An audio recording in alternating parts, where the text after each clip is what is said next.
पुणे शहरामध्ये यावर्षीचं सगळ्यात निचांकी तापमानाची नोंद जी आहे ती काल शहरामध्ये झालेली पाहायला मिळाली।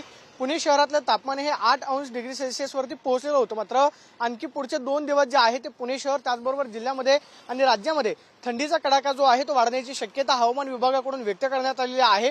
उत्तरेकडून जे थंड वारे येत आहे त्या थंड वाऱ्याचा प्रभाव जो आहे तो राज्यामध्ये पडतोय आणि त्याचाच परिणाम राज्यामध्ये थंडीची लाट जी आहे ती आलेली आपल्याला पाहायला मिळते।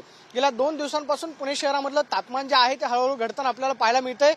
गेल्या आठवड्यामध्ये पुणे शहरातल्या तापमानामध्ये वाढ झालेली होती, त्यामुळे काहीशा प्रमाणावरती पुणेकरांना दिलासा जो आहे तो भेटलेला होता। मात्र 2 दिवसांपासून थंडीचा कडाका जो आहे तो मोठ्या प्रमाणावरती पाहायला मिळतोय। त्यामुळे सकाळच्या सत्रामध्ये पुणेकर जे बाहेर पडत आहेत, आपण पाहतोय की गरम कपडे घालूनच सकाळच्या सत्रामध्ये पुणेकर जे आहेत चालताना त्याचबरोबर फिरायला जाताना बाहेर पडताना पाहायला मिळत आहेत। मात्र आणखी पुढचे 2 दिवस जे आहेत थंडीचा कडाका जो आहे तो असाच मात्र आपल्याला पाहायला मिळेल, कारण उत्तरेकडून जे थंड वारे येत आहे त्याचा परिणाम म्हणून हवामानात त्याचबरोबर तापमानामधलं जी तापमान आहे ते घटलेलं आपल्याला पाहायला मिळतं आणि त्याचाच परिणाम म्हणून थंडीचा कडाका जो आहे तो मोठ्या प्रमाणावर वाढलेला पाहायला मिळतोय। आणि आणखी पुढचे 2 दिवस जे आहेत पुणे शहर त्याचबरोबर जिल्हा आणि राज्यामध्ये थंडीचा कडाका जो आहे तो वाढू शकतो अशा पद्धतीचा अंदाज हवामान विभागाकडून व्यक्त करण्यात आलाय।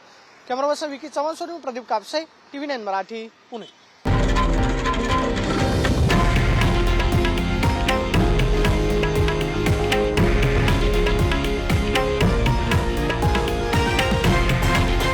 हे आहे देशातील नंबर 1 न्यूज नेटवर्क आणि आपण पाहत आहात TV9 मराठी, एकमेव।